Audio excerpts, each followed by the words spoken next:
Yo, what's going on, fam? Have I got a treat for you? It is only the first week of February, and I am already on my way to completing 9 books this week. Well, 9 books this year, that it will be 9 this. You get the point. Listen, I want to help you read more. I'm no expert in this. I'm figuring this stuff out myself. I love to read, and I want to read way more this year. It increases my happiness. I am happier, more joyful when I am reading books. Books. So, and it's really, really simple. What I'm going to do today is I'm going to tell you how I've been reading this many books and how I can actually be reading way more, because I'm actually operating at a very low output right now. I need to do better. But I'm still proud of myself. I'm still happy. It's really quite simple. I started off committing to only reading 30 minutes a day, just 30 minutes a day. I remember my friend sent me this article, and I was like, well, it's kind of trippy, saying that the average person can read roughly about 1 page a minute. So that means if you take that math, and sometimes it's a little less than a minute, but roughly, you should be able to finish 30 pages in about 30 minutes. Maybe a little more, depending on how tough the reading is, how hard it is to read through that book, the rhythm of it or whatever. Well, guess what? The average book, most of these books that I'm reading, novels and stuff like that, self-help books, these sort of nonfictions or whatever, most books, some are longer, but most books rest in that sort of 250 page range, 200 something pages, 220, 250, 270 pages, a little less than 300, somewhere around there. You do the math, 250 pages divided by 7 is only 35 pages, which means in 7 days, in 1 week, I can finish an entire book by only reading roughly 35 minutes a day. That's it. You can spend 35 minutes on Instagram like that. Like that. You can spend 35 minutes on TikTok like that. And this is not me using this to shame you by any means. I understand how addicting social media is. I'm just saying that I believe that we need to curate the way that we read, because we read all day long. We read comment sections, we read articles that come across the page, we read tweets, all that stuff. We're reading the opinions of people across the world, which is cool. You want to be in step with what's going on in the world. You have a pulse of the culture and so forth. But these, at the end of the day, they're still, can I say, low quality ideas. Meaning, not that they don't have truth, that you can't read truth in a comment section or on a tweet or a meme or whatever. But I do believe that books go through a much more rigorous process of curation, of editing and revision, of studying and research and all that. And a lot of times the stuff that we read online may be results of people reading books, but going to the source themselves, I believe even the books that you disagree with, they are usually go through a much more rigorous editing process than the tweets you may disagree with. So at least you're reading something, even if it's a trash argument, you're reading a better trash argument, all right? Like, pick whoever you may disagree with, whatever. And then, like, if you read the book, these thoughts are much more fleshed out, and you can engage with them in a better way. And so I want to read more and more. I've always been, not always, I've grown to be a really avid reader, and I slowed down for whatever reason. I'm not really sure, but I realized that my mental health rests on books. I need to feel like I'm always evolving and growing, and books are one of the best ways that they can happen. And by books, I'm specifically saying physical books. Audiobooks are great, but I believe there's some research out there, don't quote me, but I know from my own experience that audiobooks don't require as much attention, and therefore they don't produce as much retention. For me, they don't produce as much retention. They don't resonate with me as much. I still read audiobooks. So out of the 9 books that I'm going on right now, I've completed 7 books so far. 2 of them have been audiobooks, 2 really trash audiobooks at that. But And I can finish them way faster. I can listen to them on 2 times the speed and finish these books really quickly. But I love to highlight and annotate and then sometimes pause and I journal and sit with my own words after I've sat with someone else's words. With physical books, you have to sit and you have to be mindful and you have to be present with the words in front of you. Sometimes you begin reading, you read an entire paragraph and realize you weren't even paying attention when you're reading, so you have to go back. With audiobooks, it doesn't require all or nothing type of attention. You don't have to have 100% presentness. You just kind of have to have like mostly there, but you can still be, making breakfast, driving, working out, all those things. Physical books, being able to touch them, having a tactile feedback for me has been great. So I'm still going to read audiobooks, but majority of the books that I'm consuming this year will be, in fact, physical books. And I want to go through some of these books and how they have really been like inspiring me and how they're so connected. It is so cool that I believe literally, all books are connected if you think about it long enough. Some may take a little longer than others, but every single book has something in common. At least so far, out of all the books I've read in my life, I can think of one way how that book has something to do with that book. And it's so cool to cross-pollinate those ideas. And that's how you become you. Because no one ever, one thing unique about books is that no one's ever going to read all the exact books that you read, period. No one's going to read that selection of books. If you read a lot. If you only read one book, then I'm pretty sure you can find somebody else out there who's read that one book. But if you read a lot, if you read, 25, 30, 50 books in a year, and you do that for a few years, the chances of someone else in the world having your experience brought to these books and reading those same books, it's not happening. It's just not happening. So that's cool. That's how you they make up you. They become a part of who you are and how you see the world. Even if you disagree, you now have a more firm position in yourself of why you disagree with something because you read it and it becomes a part of who you are. And I'm really excited about evolving myself through these books and how they connect. And so far, the 7 books that I've completed this year and in the 8th and 9th that I'm on right now, most of them have kind of an eerie connectedness to me. It's really cool. Maybe I did it on purpose a little bit. But it is still very cool to have extra context to the books that I've been reading, So anyways, I'm rambling too much. Let's get right to it. Let's go in order of the books that I read. I won't show you the audiobooks, I guess. That makes sense. But the first book that I read this year was Transcendent Kingdom by Ghanaian people. Please forgive me if I say this wrong. Giasi? I think that's how you say her last name.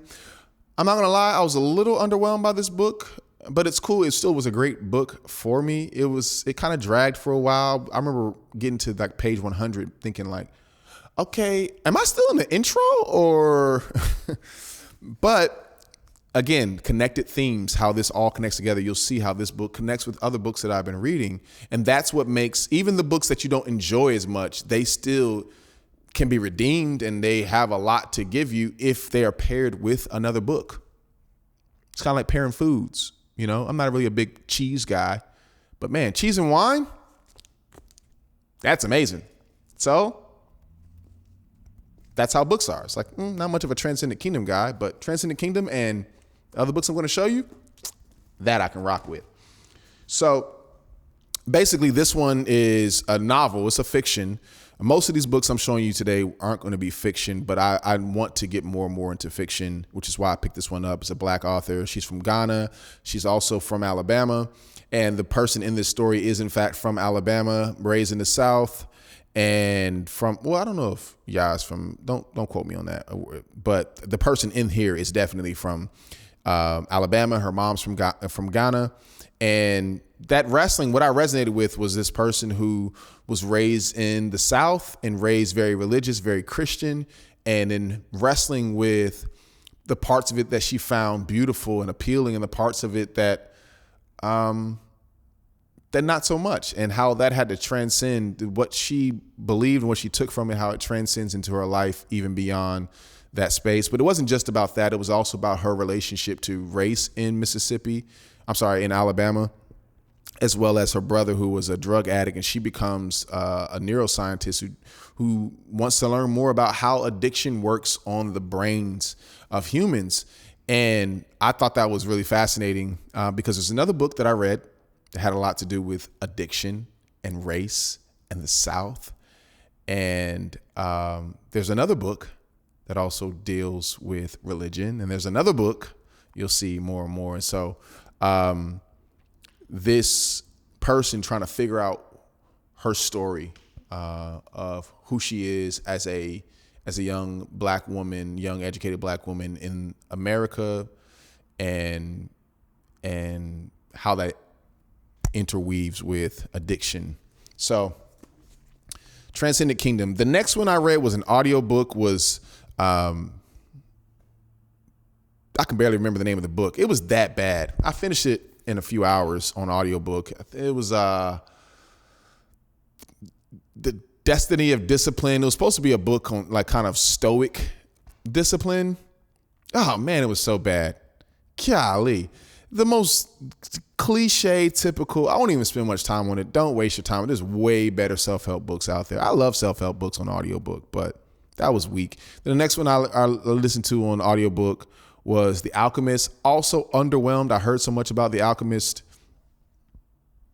I listened to it and I'm like, okay, I can see how, let me not trash it too much. I can see how some people can resonate with it, to each their own. It's popular for a reason, but it didn't do much for me. So I won't speak much on the review of it.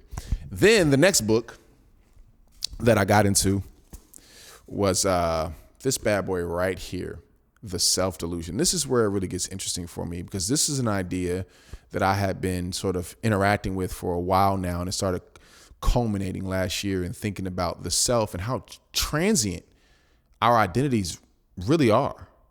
I mean, think about it. Well, let me just talk about this book first. Gregory Burns, The Self-Delusion, the new neuroscience of how we invent and reinvent our identities. And he just kind of talks about how there is not really one you. There's, in many ways, you can kind of see it as several yous or even infinite yous.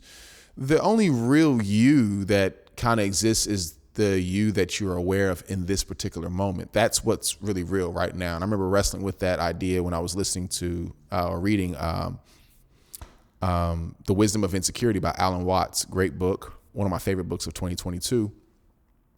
And, the past you is not this you. It's different. Like, for instance, you 1 year ago, there's a lot of similarities. If you held up pictures next to it, maybe mostly the same, maybe some of the same outfits, maybe even the same hairstyle, whatever. But you have this you right now has a year of experiences and memories that you did not have. So they are different. And it kind of goes to that analogy of the ship of I forget. I'll put it here, the ship of something. And it's this sort of thought experiment. It's like, if you have a ship made of all wood planks and it goes out to sea, and then it needs to be repaired to some pieces of wood that need to be replaced. One of them gets replaced, and you put a new piece of wood in place of it. Is it the same ship? And you're like, well, yeah, of course it's the same ship, right?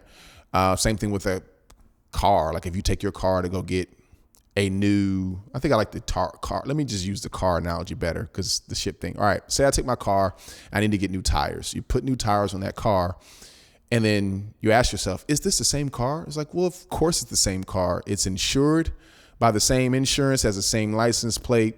Cool. And then you go and take that car and you get new rims put on. Is it the same car? Well, yeah, sure. It looks, literally I got the exact same rims. I got the exact same tires. It's the same car. It's like, okay, sure. But then you get it repainted. Is it the same car? Okay.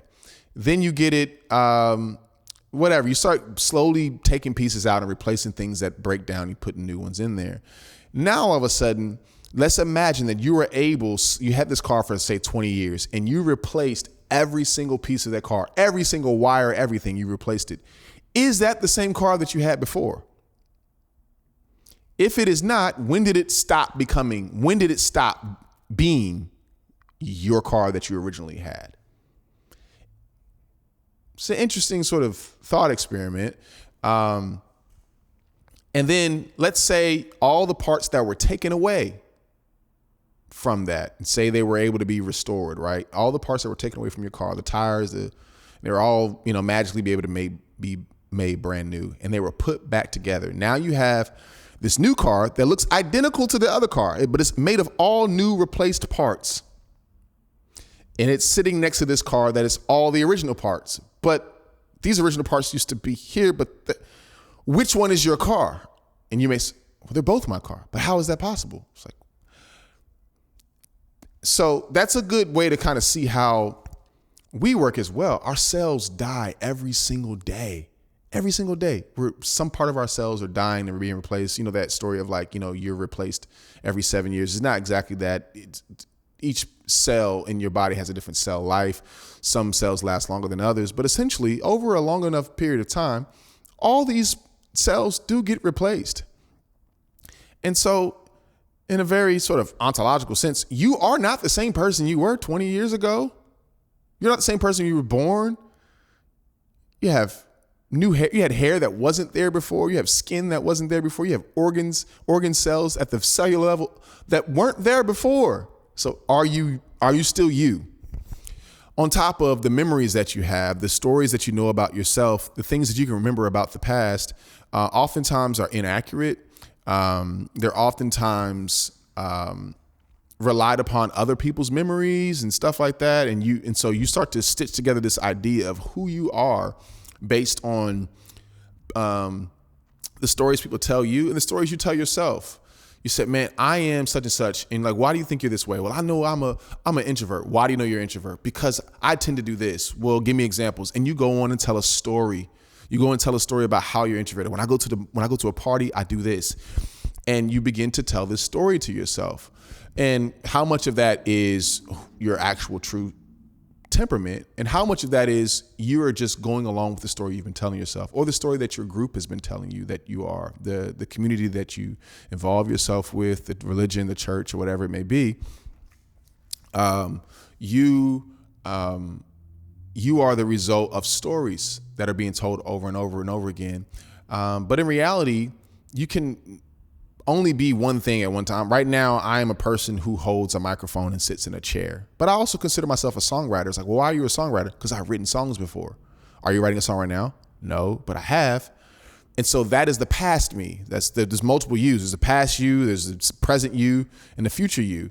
I want to say I'm a basketball player, but I haven't played basketball in months. Am I a basketball player? Well, there was a time where I was playing basketball every day for years. I was like, but are you a basketball player? I think so. I don't know. It's what I tell myself. Yes, I can say I'm a basketball player, or I can say I'm a car owner. And it's like, well, what does it mean to own a car? It's like, well, I signed a paper a couple of years ago that says I own this car. It's me saying I'm a car owner. It's telling you the story of a time where I gave someone money, and I sign my name on a piece of paper. But I'm not perpetually a car owner per se. It's the story I tell myself that I'm a car owner, I'm a homeowner. All these things are symbols of stories that have happened in the past, or symbols of stories that may happen in the future.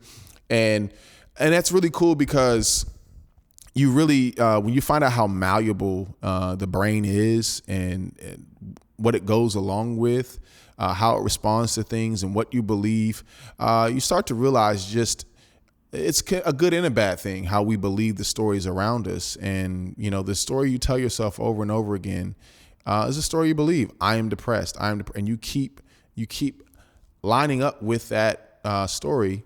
Then that's, in many ways, you lean more into that. I'm not saying that you can simply get rid of depression by saying I'm not depressed, but it definitely reinforces that identity.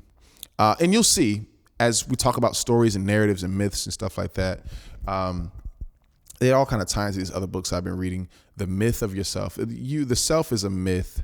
I know that sounds very especially for some Christians maybe watching this. They're like, oh, see, that's where we disagree.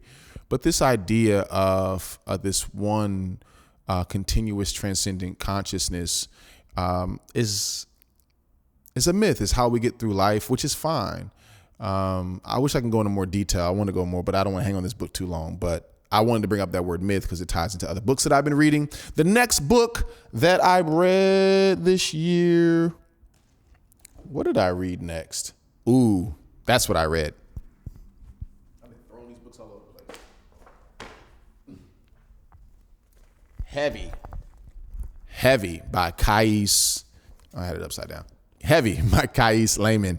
Man, this dude was an amazing writer. Let me just say, don't be afraid to put a book down. All right. Because I had a book that had a very similar format to this. It was a memoir from a son to his mother about his childhood.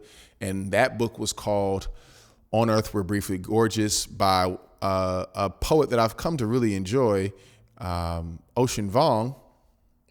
But that book wasn't good. I feel like he's a great writer, and I think he knows he's a great writer. So he just writes. Every single sentence is just bombarded with so much thick imagery and metaphors and analogies. And it's cool at first, and after a while, it's like, bro, this is taking forever to read. And these are details that have nothing to do with, they don't serve the story. So you're just slowing me down just to show that you can write really well. It just felt very self-serving. But this guy is a beautiful writer who allows the writing to breathe as well. So this is a nonfiction book. It is a true memoir, but it's a great one. It reads like a freaking novel, and it's written really well. It's so creative. He has moments where the words breathe. It's easy to read. Then he hits you with a zinger, just a bombshell statement. It's like, oof.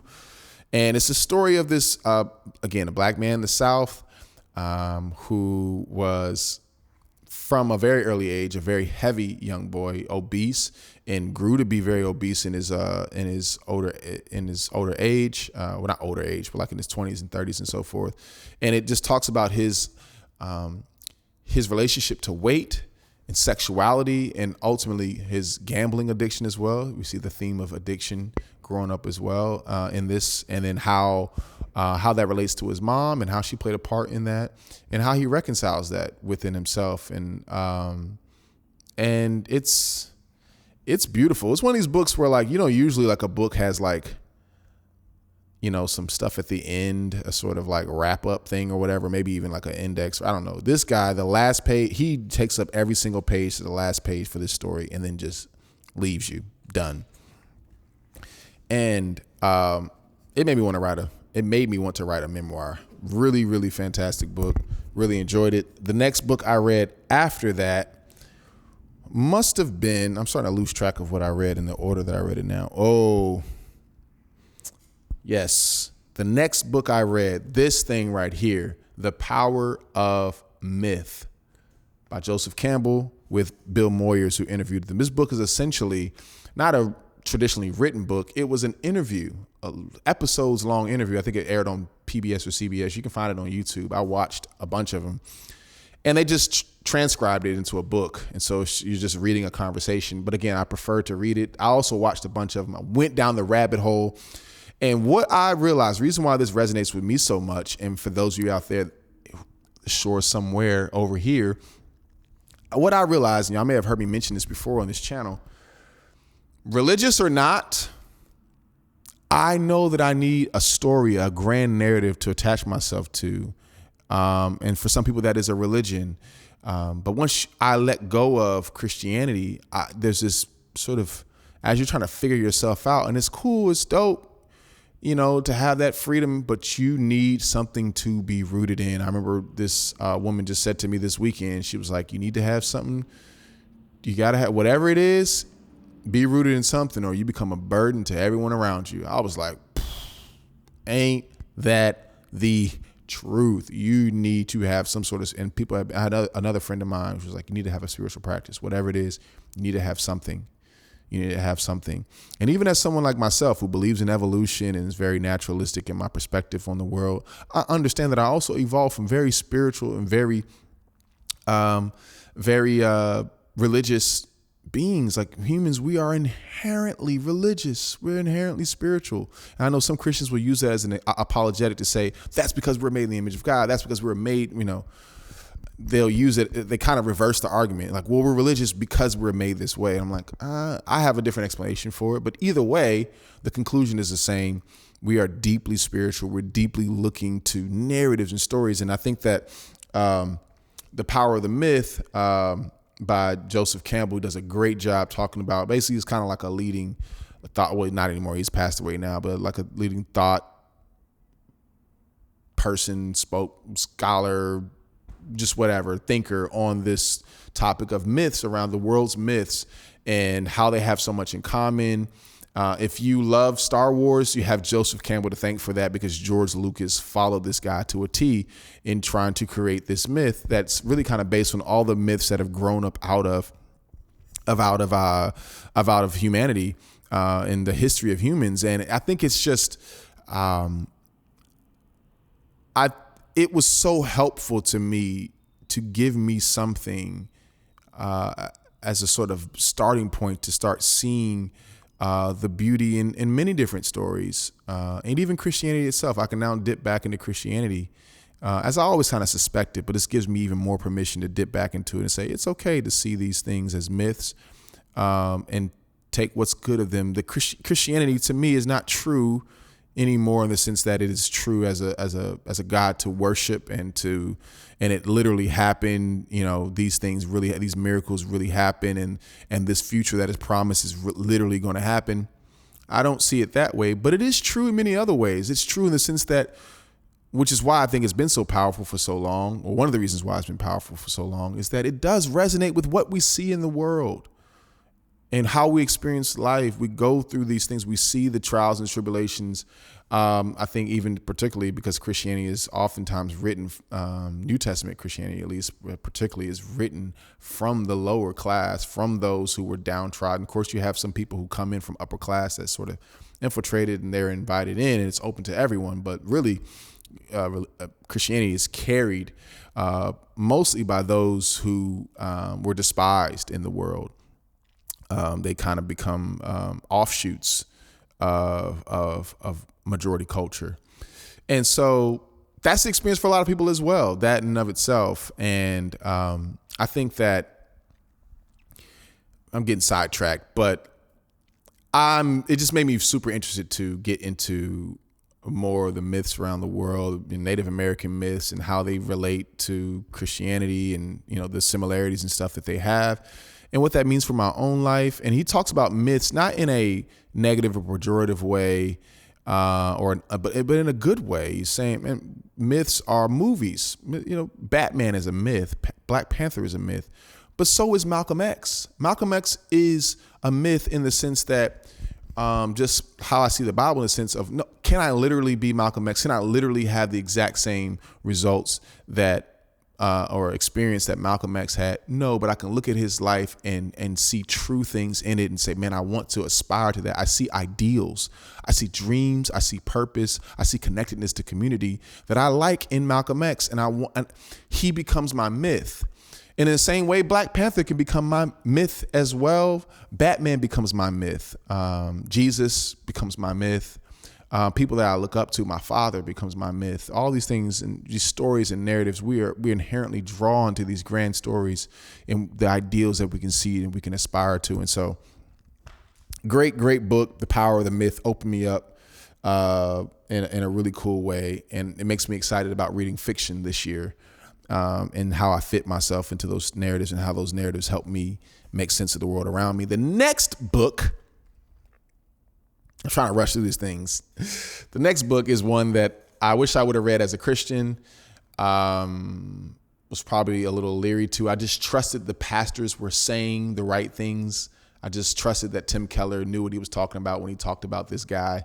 And many people who are involved in Christian theology and apologetics from a layman standpoint, if you haven't gone to seminary, but you just love apologetics and theology, you've probably heard this guy's name over and over and over and over and over again, but probably never read him directly. And that is Friedrich Nietzsche and his book, one of his books, God is Dead. God is dead, God remains dead, and we have killed him. And this was cool to just get this out the way, right? I just wanted to read it. I didn't realize how short his books are too. Well, at least this one. And I have Beyond Good and Evil by him as well. I'm going to read that at some point. This book is only like 115, 117 pages. It's real small, 119 pages. It's real small. I finished it in like a few hours. And yeah, I was interested to see, it was intriguing to see how he treated Christianity. One, he despised Christianity. But, you know, I think I've heard caricatures of him. I think it's so easy when you listen to only one perspective on somebody or something, you're going to get, eventually you run into caricatures. And what I've heard about Nietzsche, I think I've heard kind of caricatures of him, at least from the one book that I've read. And the term that he uses, God is dead, is kind of like it's an attention grabber. But it's more so kind of talking about how, you know, with new modern advances in the world, like the way that we answer life's biggest questions is not through God anymore, particularly the Christian God. He's very hyper focused on the Christian God. So not just God in general, particularly the Judeo-Christian God. And, but what I also liked about it is he's someone who's trying to figure out, or at least trying to encourage other people, how to find meaningful experiences in life. Despite that, like, life is still worth living. I think there's a notion that I had, and I hear that around often in my comment section. It's a weird idea when you think about it. But it's this notion that people think that if you don't believe in God, if you're unsure if God exists, if you even entertain that idea, then you have to also entertain the idea of not wanting to live anymore. You got to kill yourself. And I was like, why is that the conclusion all the time? Because I had suicidal thoughts as a Christian. It's not a particularly atheist thing or agnostic thing or secular thing. You can find despair in life in a lot of different ways. Elijah was a prophet of God, and that man was suicidal. But, you know, I don't think that has to be the conclusion. I don't think that, one, I've actually had way less, since leaving Christianity, I've had way less, quantity-wise, I had way less suicidal thoughts this side of Christianity. So anyways, I don't want to hang too long. I want to keep moving. I'm already at 32 minutes, so let me keep moving. God is Dead was the next book I read. Then after God is Dead, I believe I ended up at these two books. So I started reading this book, The Black Panthers, Portraits from an Unfinished Revolution. This is kind of a picture book, so it's a little bit of a cheat code, but not really, because it still is a thick book. It's a lot of photos in here, but it's also got like full page like writing too as well. Like it's you know, it's got a lot of photos, but it's still like a legit like book, but it's kind of like a bunch of little mini biographies of people who were Black Panthers and their stories of their experiences as being Black Panthers in its heyday in the 60s and 70s. So yeah, it's so far it's pretty good. It's pretty cool to read through this. It's more of a kind of a Black history thing for me, and I just want to learn more about the Black Panthers, and not simply through a movie or through articles online, but just reading real stories from Black Panthers. And then I started listening to an audiobook. I've been wanting to listen to this book for a while, but it became so good, I'd stopped it and was like, I got to go get the physical copy. This can't be just an audiobook. So I ended up picking up Atomic Habits in physical form, and it is so good. Again, the themes of this, one thing that's standing out to me so far, I'm on chapter 5, but one thing that's already stood out to me so far is this idea, how he talks about how we should have identity-based habits over outcome-based habits. For example, I want to read 52 books in a year versus starting with the premise of I am a reader. I am an avid reader. And then I'm going to do things that are in line with that. Okay, how often does an avid reader read? What kind of things do they do? How do they set up their life in a way that what they do is read a lot? And that's how you set the habit up of that. And he says, rather than saying, I'm going to lose 25 pounds, it's no, how you produce more long-term habits is, I am a person who cares about fitness, who deeply cares about being fit. I am a fit person. And then you begin to, obviously, as a way more, what I love about it is it is very practical. It's not just philosophical. But he does say that, again, going back to that theme, there has to be a myth, a story that you believe about yourself first, because you'll begin to do behaviors. If you're saying, I want to lose, I'm going to lose 25 pounds. That's the action.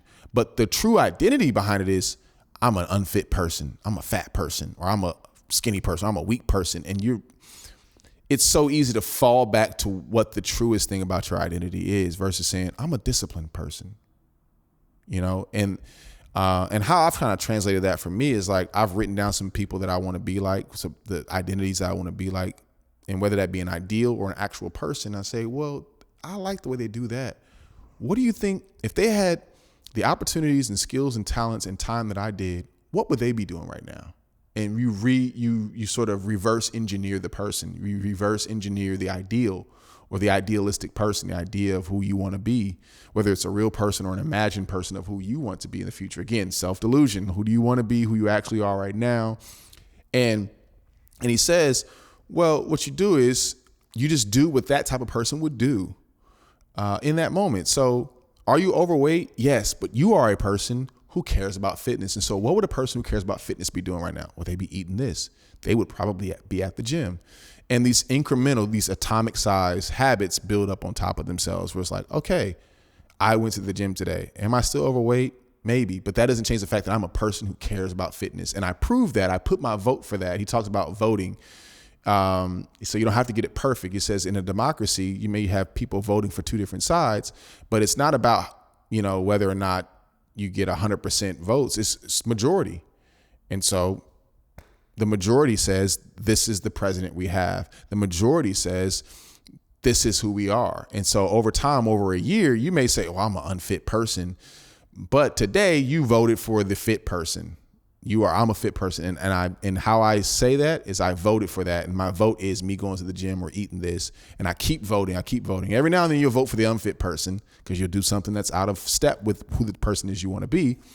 But you keep putting in the vote. And over time, out of 365 days, 300 of those votes were for the fit person and 65 of them were for the unfit person. And if anyone will look at those percentages and say, am I an unfit person? And if you're looking at only perfection, you'd be like, oh man, I missed 65 days. I didn't work out. It's like, no. But you got 300 to 65 votes for the fit person. So I'd say you're a fit person. You're a person, or you are a person who cares about fitness. And that's how he goes into more detail, obviously, but that's kind of my summary of that. And it's been really great. This identity base, again, the story that you believe about yourself, the myths, all that, the addictions, all that. It's the addiction, the two books that talk about addiction. Now I'm talking about habits, and how it's all tying in has been amazing. And I can't wait for maybe next month in March. I'll give an update on where I'm at with these books, and leave in the comments like, yo, what are you reading? What are you excited about reading? Has anything in this video helped you to encourage you to get more reading in? You'd be surprised. You've already missed a month. You haven't read a book yet, but I still believe if you do the math that I just said earlier in the video, you still can finish 50 books this year, or at least read a lot of books. You can still be the reader. Just get to reading, just one page, one book at a time.